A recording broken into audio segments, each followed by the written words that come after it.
By the power vested in me as the City Mayor of San Juan, I hereby confirm the completion and moving up of these children. 223 from Pre-Kinder 1 to Pre-Kinder 2 and 433 from Pre-Kinder 2 to Kindergarten. After satisfactorily completing the requirements prescribed by the Early Childhood Care and Development Council, congratulations to all of you. So isang mainit na pagbati po sa ating lahat. Nais kong bigyan pagkilala ang ating Vice Mayor, Atty. Angelo Kawili. Ang ating pong mga konsyal na nandito ngayon, maaaring tumayo, mga konsyal natin. Mula sa una at pangalawang distrito ng San Juan. Nais kong bigyan pagkilala ang ating mga barangay captains, maaaring tumayo. Mula sa una at pangalawang distrito ng San Juan, ganoon din ang ating mga barangay officials. Nais kong bigyan pagkilala ang ating mga CSWDD, Child Development Center workers. Palakpakan natin ang ating mga guro. Siyempre, pagbigay pugay sa lahat ng mga magulang na nandito ngayon, palakpakan po natin sila. At siyempre, mga pita ngayon na ating mga kabataan, palakpakan po natin sila. At kung kayo, proud kayo sa inyong mga anak, proud din ako sa mga anak ko. Diba? Kasi bilang mga magulang, proud tayo sa ating mga anak. At nais kong ipakilala po sa inyo lahat ang aking anak at special assistant to the mayor na si Rocco Zamora. At ang aking pangatlong anak na si Nicolas Zamora. So sa inyo pong lahat, sa mga kabataan, lalong-lalo na sa mga magulang, ako'y bumabati ng isang maligayang pagtatapos sapagkat alam ko, pinagsumikapan natin to bilang mga nanay at tatay. Alam niyo po, ang aking apat na anak, naglalakihan na. Yung dating baby ko, na nag-iisang babae ko na si Amanda, by June, 25 years old na siya. Parang kailan lang nung siya ay baby pa. Parang kailan lang kasing laki niya ang mga anak ninyo. Si Rocco, si Nicolas, si Noah, hindi na mga baby. Puro mga malalaki na.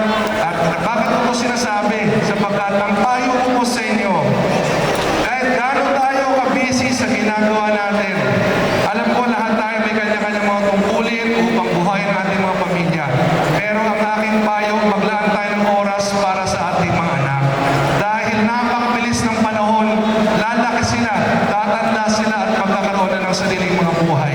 That's why enjoy the moment na baby pa sila, na bata pa sila, sapagkat napakabilis ng panahon at tatanda rin sila.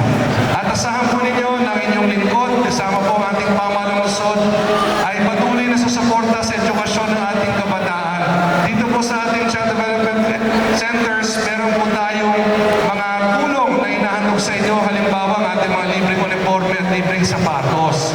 Pagdating po sa kinder hanggang grade 12, basta dito kayo mag-aaral sa ating San Juan Public Schools. Sino po ang pre-kinder 2 ngayon? Taas ang kamay. Pre-kinder 2? Lahat ba kayo papasok ng kinder sa ating public school sa San Juan? Huwag na kayong lumipat sa ibang city pa o sa ibang school pa, sapagkat dito sa San Juan, lalong-lalo na inyong mga anak dahil papasok sila as kinder students. Next year, magkakaroon tayo ng version 2 ng ating customized rubber shoes para sa ating K-12 students.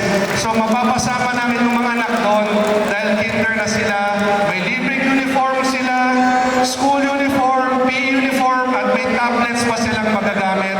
Meron pang internet sa classroom at internet sa bahay. Saan pa kayo? Dito na sa makabagong San Juan natin. Meron pa ho silang 55-inch smart TV sa kanilang mga classrooms.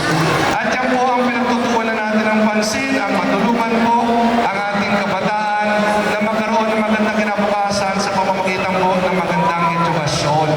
Kung kaya yan po ang aking payo, tulungan natin sila mag-aaral ng mabuti, makapagtapos ng pag-aaral at makamit ang kanilang mga pangarap sa buhay.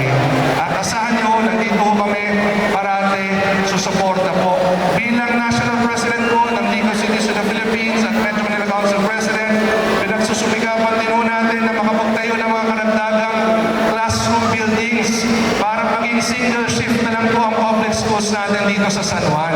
Yan po ay pinagsusumikapan po natin at gusto kong malaman ninyo na ang San Juan po ang #1 sa lahat ng highly urbanized cities sa buong Pilipinas pagdating po sa functional literacy rate.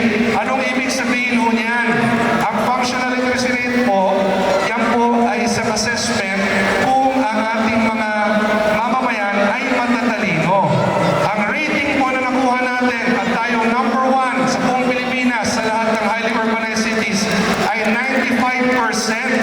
Ibig sabihin, 9.5 out of every 10 San Juaneños can read, write, compute, comprehend, and reason out. In short, tayo ang pinakamatalino sa mga highly urbanized cities. At yan po ay mula sa survey at evaluation ng Philippine Statistics Authority. Kaya sa ating lahat, patuloy nating pagsumikapan ng edukasyon ng ating kabataan. Nandito kaming patuloy na tutulong sa inyo. At bago po ako magtapos, alam ko merong mahigit 600 na magtatapos po ngayon.